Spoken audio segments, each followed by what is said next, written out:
Hi, I hope you're doing well. I'm back again to talk about the lunar eclipse happening on March 25th, 2024. It's going to be happening at 5 degrees Libra, and this is the beginning of eclipse season. I did talk a little bit about this in the new moon that we talked about earlier in the month, but now we're at this energy of the eclipse season. And like I said, the thread was beginning on March 10th, and now we're moving into the next part of it.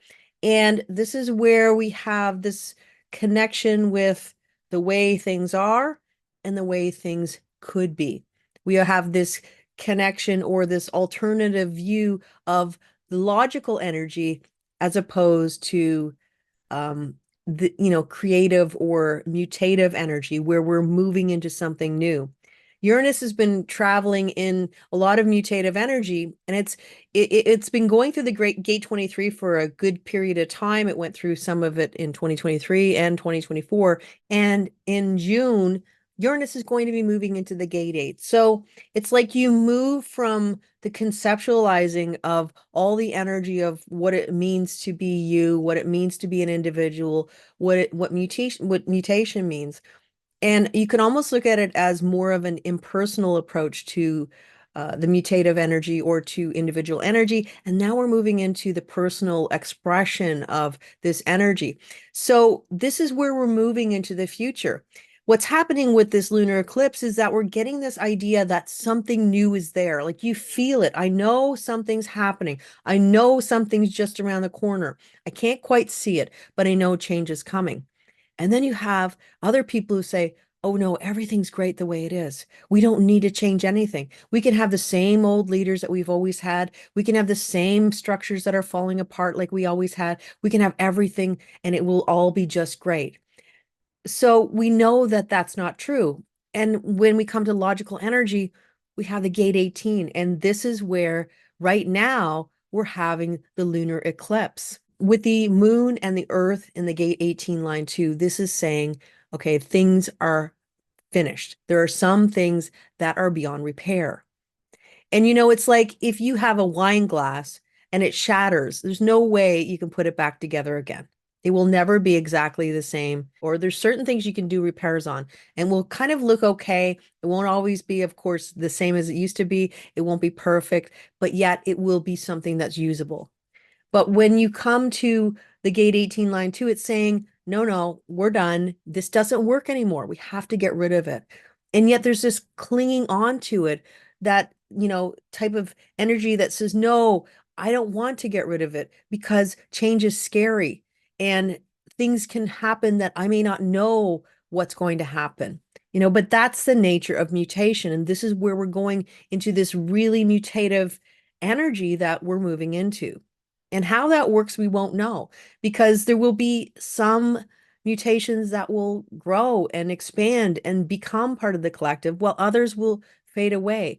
Right now, we're in this moment of, especially with the North Node in the gate 51, it's really bringing all this new energy in and new ways of doing things. Now, if you look at the gate 51, it really is the energy that says, I will be the first to do something. It may not be the best, but it will be the first. And that's what we're really into when we talk about the background frequency or the environment that we are all living in right now. So we have a lot of brand new things coming into being.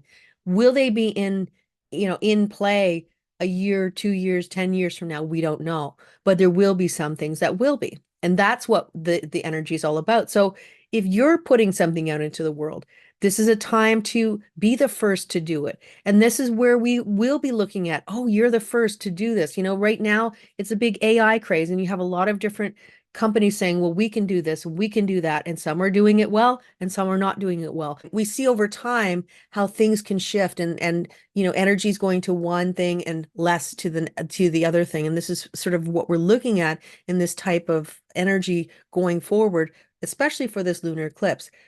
We have Venus in the gate 63 line 6 and Saturn in the gate 63 line 2, which is bringing this real logical, skeptical energy that is saying, okay, on one hand, it's saying, yeah, we need new patterns. But on the other hand, with Saturn in the gate 63, it's this idea that you're skeptical of the new. You're skeptical of things being different than they always were before. If we look at Saturn, we look at conservative energy. And I don't mean that from a political perspective. I look at conservative energy of somebody who invests in things that they know will be beneficial. They don't want to go on the stock market and just kind of put their energy into some new startup because that is not a conservative view. So this is really saying, there's that conservative energy, but we also have the energy for correction that's saying, it's done, it's over, we can't do this anymore. And you've got this kind of polarizing views. We bring in the sun in the gate 17 in the line 2. And again, being called into a polarizing or being called into, you could say, a war of words, or two views trying to get their point across. Now, that doesn't always have to be the way it has to be.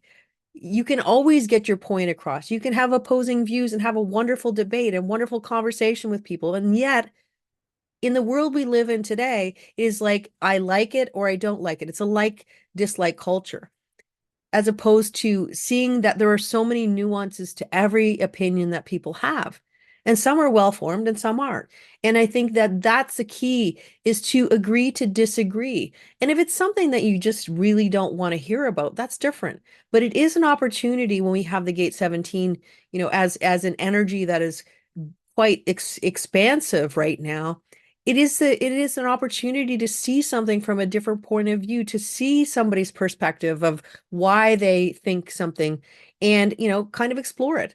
And if you find that it's still kind of boring and it's still not really what you think about, well, it's an agreeing to disagree kind of moment. And that's kind of the energy that will kind of that's the energy that will smooth out the wrinkles of potentially polarizing conversations where people are waging wars on each other to see who's going to have the winning opinion, and nobody really wins when those are the types of things you're doing. And if you look at the gate 17 and also the gate 18 as sort of logical correction or logical opinions about how to correct things, if we add in also the gate 63, where we're doubting what is, or doubting that change is necessary, or doubting, so we have a lot of logical energy, but it all kind of points at the same thing, that we need to change things. Structures are not strong anymore, they're crumbling, and something needs to shift.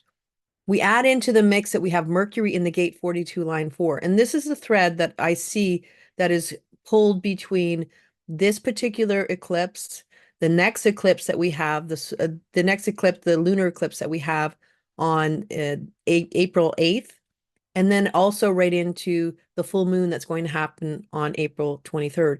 Every one of these energies have the gate 42. They're in different lines. It's in different lines and with different planets, but is bringing this energy of ending of cycles, maximizing benefits, being done with something. And that's a big key. So what is ready to be done with? What is something that you can get a little bit more out of it, and you can get what you need to get out of it, and then you can let it go? And what is something that is a stepping stone to a new cycle? So it's one of those. And what is something that just needs to go away completely? And the gate 18 line 2 is really kind of pointing out where that thing is. So it would be hard to look away from that thing that's glaring and saying, okay, this is done, it's broken, it can't be fixed, so let's move into something new, because there's other opportunities out there for you. And then within all this change, within this push-pull that says, I want to have this, and I want to stay the same, and I want to change, and I know change is inevitable, and I know that it's part of my destiny, and that I'm ready to move into something new. We have Jupiter exalted in the gate 2 line 3. And this is really telling us that you never stop learning. Life is always about learning, about shifting, about changing, about moving forward. But the gate 2 is also a very special gate, because it is about where our magnetic monopole is connected to this energy, which is sort of, in human design, it's like the thread that pulls you on the trajectory of your life. A thread that can be easily snapped when you start to listen to everything that's outside of you, people telling what you should do, your mind saying you're not good enough. A million things can snap that thread, and that trajectory that you are meant for is not going to be somewhere where you're walking. You're walking somewhere else. It's not where you're meant to go. The cool thing about it is that trajectory can always be repaired. In other words, when you start to think about this is my life, I am meant to do what I am meant to do. I have the authority to live my own life. I have the authority to be myself, to do what feels correct for me. That thread gets stronger and stronger. So that's about connecting with your your true north, your magnetic monopole, moving in the destination that you are meant to go to, which is completely different from my destination. We all have our own, and that's the coolest part about life. Every single one of us have our own life trajectory. Every single one of us have our own magnetic monopole and how it works in the world. And some people will have the gate 2 defined in their chart, and other people won't. Some people will have a full 214 channel, and other people won't. But it doesn't mean that we don't all have that connection with the universal flow that says, okay, this is your life. Let's move into it. Let's get the gifts that belong to you. Let's get the opportunities that belong to you. The gate 2 line 3 is one of the most mutative energies in the whole 384 lines of the Rave Mandala. So what this is basically saying is like, this is going to be about changing and flowing with your destiny. It's for you if you want it. But that's a choice that we all make. We decide to move on the path that works for us. And maybe that means that we don't listen to that person. And maybe that person isn't going to be with us on our journey because they don't support us in that journey.